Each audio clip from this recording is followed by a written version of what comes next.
Do you think that maybe you miss centers being good? Because I think that's been a huge part of this that has been under talked about. Back in the '90s, Rick Smits the usage rate measures how often you use possessions, how involved you are in the offense. Rick Smits was more involved than Dwight Howard is today. That was Rick Smits. Like, it was much more based on the centers. That's something I kind of miss about it. Do you think part of it? I mean, were you a big fan of that? And if you weren't a big fan of it, I feel like you should welcome this new guard play that we have today from zone being legalized. I do like centers. I do enjoy the center play. I did enjoy the center play. I would make the point though that Rick Smits was probably a better offensive player than Dwight Howard. Also, like a part of the function on the usage rate is. He was a better. I mean, Rick Smits was a good offensive player. I mean, don't forget he's the number 2 pick in the draft, and I don't ever recall a point that anybody thought that Rick Smits was a bust. I mean, he wasn't a great player. The problem was he was 7'4" and really, really skinny, right? I do sort of miss the center play. I think one factor in the center argument that gets lost in this is that part of the reason we don't have the centers as we did before is, look, the league has expanded at a rate, I think, that is higher than the rate of available 7-foot people that can play center has expanded. We're not in a we're not in a 22, 23 team league anymore. We're not, what we got 32 now, 30, whatever it is. 30. We got a lot of teams. 30. The rate of 7-footers, like it's so rare to find a 7-footer that can do those things. I think we also overstate how many centers there were back in the day. Also, they weren't quite that many. Agreed. They was just out there, But I do miss that. But I do like that from that time period, if you start trying to name, and of course we're talking about times I can't remember, but if you start trying to name great power forwards before the 1984 draft, who are they? I don't know who any of them are. Like, we've seen such an evolution of that position, and I think that has to do with the advancement of the game, somewhat the European influence, though that started before the rules changes came. There are a lot of things I do enjoy that we get out of this. I just didn't realize how much it had changed until you whippersnappers had to come and show me I was old. We're the Grim Reapers. We're the Grim Reapers of man-to-man defense. I'm sorry about it. It's just how it is, but it's funny. I mean, did you prefer the 90s basketball to the basketball we have today? I was just having a conversation about this recently. I don't want to seem like an old man viewing things with this nostalgia, but I wonder, back when it was NBA and NBC, was it a better game? No, it is a better game now. The biggest problem I thought we had then was they just allowed entirely too much contact. Derek Harper just throwing people, with hand checks. That was the big thing, because it's funny. You look at the 80s, people will talk about how they don't play defense anymore. Go watch some games on ESPN Classic from the 80s. They played no defense in the 80s. They played no defense. So, yeah, I mean, they played none. So what you wound up with, though, was Pat Riley, when he got to the Knicks, was like, Mike Fratello's another guy like this. We don't have the players. We don't have the guys that can score. Chuck Daly, we're just going to knock people around.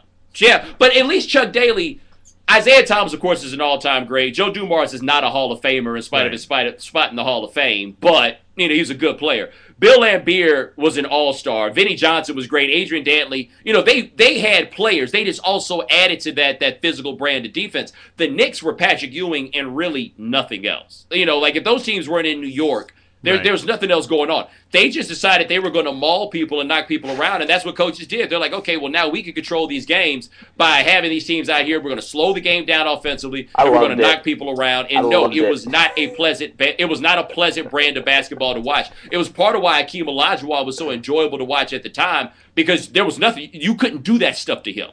You couldn't knock him around and make your game. We're just going to chuck you around. Yeah, it's interesting that the Knicks then are sort of like the Magic now, where they just take a big man and build a system that takes advantage of the rules. It's Dwight and three-point shooters. That was Ewing and guys who could grab onto whoever they were guarding and shut them down and pound the glass.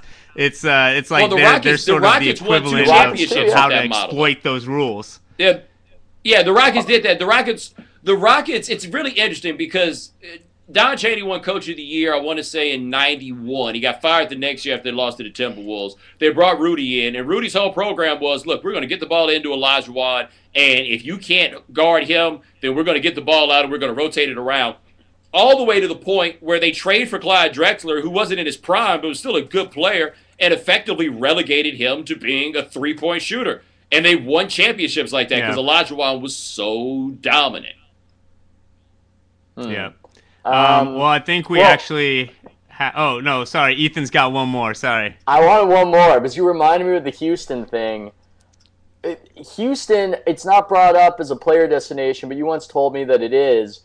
What's going on with this? Like, is Houston a player destination in the NBA? And if not, like, is Daryl Morey screwing up by not getting any big free agents there?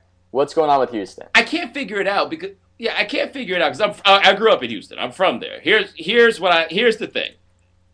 Guys move to Houston, love it, and then don't leave.